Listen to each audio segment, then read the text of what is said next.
Hi, everyone. Welcome back to chapter 16. So, this one is all about how to build your brand on social media and the internet through sponsorship and different partnerships, alliances, affiliates, and referrals. So I think you're going to enjoy this chapter, and it's fairly short. So, we're going to understand the implementation of boosting a brand online. We're going to analyze the sponsor brilliant brand booster strategy. Haha, there is another little acronym. Distinguish the 7 steps in creating and executing a social media plan. Again, I think you're going to really enjoy this little chapter and the activity that follows this week.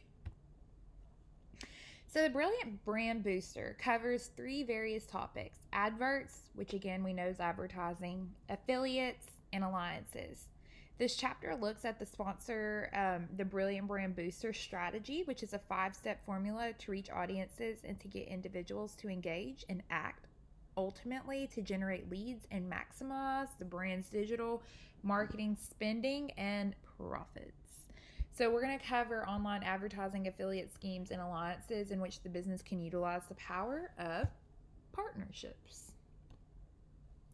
So, let's talk a little bit about brand boosting. To get noticed and create a high impact, you have to actually have a story. And I know we've talked about that so many times, but I cannot stress enough how important a memorable message is through storytelling. This is a paramount for boosting recognition, recalling, and building relationships. Nike released this really beautiful advertisement during the coronavirus, and it is like taking different aspects of athletes and kind of combining them into making just this awesome ad about how we're also connected even if sports do not continue. And they're building this through a story, through past memories. They're making it a memorable message, and it's been one of the most shared advertisements to history. That is brand boosting. And as somebody who loves Nike itself and a good advertisement, I shared it as one of the millions of people who did. A few ideas for brand boosting would be a strong branding and brand storyboard. A lot of businesses do this through Pinterest, creating like their storyboards. You can do this. Not many people use Tumblr as much as they used to, or Visco, but a lot of people did that through those social media apps. Influencer marketing and high profile partnerships is a really awesome way. A lot of businesses contact influencers, whether it's a celebrity or somebody in the field. That is a great partnership to have and to create this presence. Which leads into step 3, a strong online presence and channel marketing, social media networking and added value content creation, advocates who will recommend and refer commission, and amplification and reach to pull through new audiences. Paid sponsorships and advertising. So, social media advertising is increasingly popular because of the cost effectiveness and targeting the potential. If you spend so much money, you're probably going to gain 3 times that amount. It is effective. It is proven to be effective if you follow the correct strategies that we've talked about previously, as well as this chapter. All social platforms have advertising options: LinkedIn, Twitter, Facebook, and Instagram. Facebook is a phenomenal platform to measure and implement marketing strategies, especially with paid sponsorships and paid advertisements. And since Facebook did buy out Instagram, they are one and the same now. Advertising can provide a consistent and steady stream of traffic to landing pages. We know you don't want to go to the home page if you're clicking on an advertisement. You want to go to the landing page, or that whole ad did not make any sense. And it gives businesses the ability to remarket to people who are interested in giving a 70% better conversion.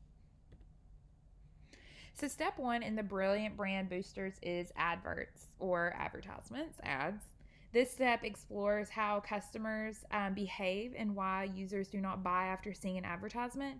The reason ads will not convert at a higher rate because these ads may not be seen at the right time or proposition for the user. Users may not know who the brand or business is, which is very important to build your overall scheme. Common mistake when commissioning ads is focusing on closing a seller conversion. That is not the point, and we have stressed that several times throughout this course. And as we're ending the semester, hopefully that has been reinforced in your brain so many times now. But you are creating a relationship, not convincing the sale. More effective strategies would be to build a relationship with business audiences and nurture leads. So, a part of the adverts in step one is to creating killer social media ads that convert. The first stage of an ad campaign should not be sending traffic to the homepage, an offer, or a product or service. Better tactics would be using a blog as a landing page and to focus on, getting this lead magnet. A lead magnet is an irresistible bribe, and in exchange for the user's detail, such as their name, their email, their phone number, their friends, connecting with them on social media. It's all about continuing to build this relationship over time and to make sure that they're going to be a continuous person for the brand, for the business, for the revenue long term, right? So a better way, instead of just saying like an advertisement on social media for a product, connect with their blog, make them interested in what you have to say and why you're a credible business selling services or products. One of my favorite people to follow on Instagram is a lady that does hair for curly hair people, and she sells tutorials that is like $400 for 30 videos, which actually isn't that bad of an offer, but it is a lot of money to trade for videos, and that she's on actually doing my hair. However, I fell for it because she had fantastic blogs and tutorials previously that kind of expose what you're actually getting without actually saying purchase this. And it was totally worth it, but it's an example. Once given a free added value in the initial ad, such as the author uses 10 tips for better blogging, then businesses can move into this stage 2. So stage 2 is to generate leads so businesses can continue to build and nurture the relationship and ultimately convert the users into profitable customers. So stage 2 example would be the ultimate guide to blogging. Far more likely users are going to actually sign up for that than 10 tips for better blogging, right? So you have like 10 tips, they see it, that's cool, but now you're saying, well, this is the ultimate guide, right?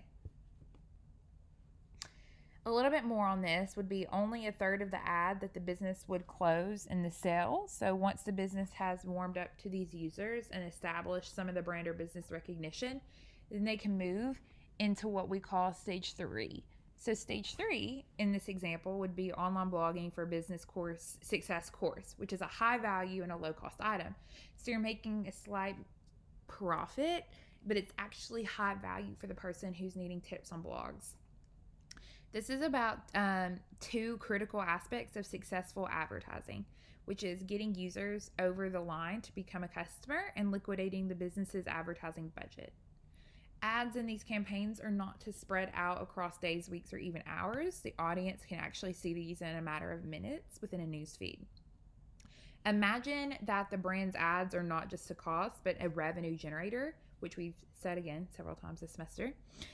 But it can also convert a percentage of the audiences who are ready to buy or convert. This covers the brand's advertising costs that day and provides a level of revenue and profit.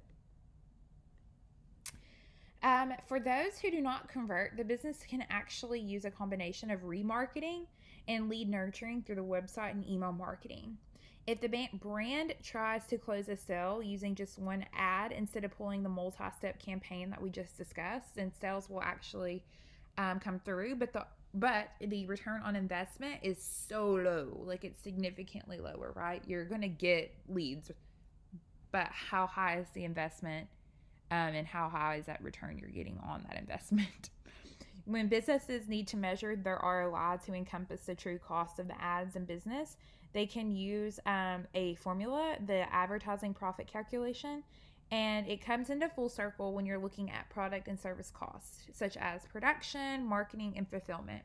And over to the right of the screen, I have the remarketing model from the textbook, and it shows that you have to have first awareness of the brand, which is at the top of the funnel, followed by refined awareness. So it's saying that people who have awareness are now getting more refined and more in depth into the brand or business and their story, and then they use a purchase. They make this purchase. To make a business's marketing and revenue generator, you have to have many social ads. You can try many social media ads, but they actually will not produce a high return on investment. Ads can generate a lead every 8 minutes and cost nothing, which is actually the author's main profit driver. But doing this, you can also fall into some pitfalls of social media campaigns.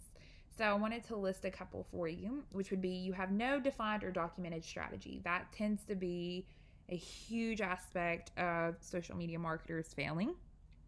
You don't have a defined persona for audiences, which we talked about in chapters 1, 2, 3, and basically everything since.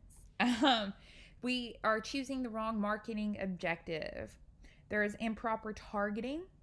You are a faceless corporation. You're selling too soon to your users that you're targeting. You're not properly configuring conversion tracking. You're neglecting A/B testing and lacking creative diversity. Creating an advertising strategy involves several different aspects. And I know we've talked about the SMART little thing over here, but it is standing for specific, measurable, attainable, relevant, and time-based goals. And it does come back into effect in this chapter. So developing ad goals, be specific and set SMART objectives for reaching, acquisition, and conversion. So all of those reach, acquisition, and conversions need SMART goals to move into each different stage of your marketing campaign. Set the campaign budget and work out of the targeted ROI, and be sure that you're looking at liquidating advertising spending each day to consider the entire cost. Identify target audiences and personas, focusing on their needs and the problem that the brand will be presenting, which will solve that issue. You need to clarify campaign steps, what exactly the business will use to engage, generate a lead, and close the deal. Complete an advertising SWOT analysis to audit current situations for benchmarking the starting point. I know you've talked about a SWOT analysis in probably every marketing and management class. It is strengths, weaknesses, opportunities, and threats. Do that for your advertising budgets and for your advertising strategy. So that way that you can say, okay, this is where we were last year. This is where we are now. Where are we going? So that way you have something to measure in the future. Launch versions of the test and run to get a good snapshot. Let ads run for at least a few days to get a good audience reach. Analyze and relaunch the winner from the test, and the cycle continues. Keep testing.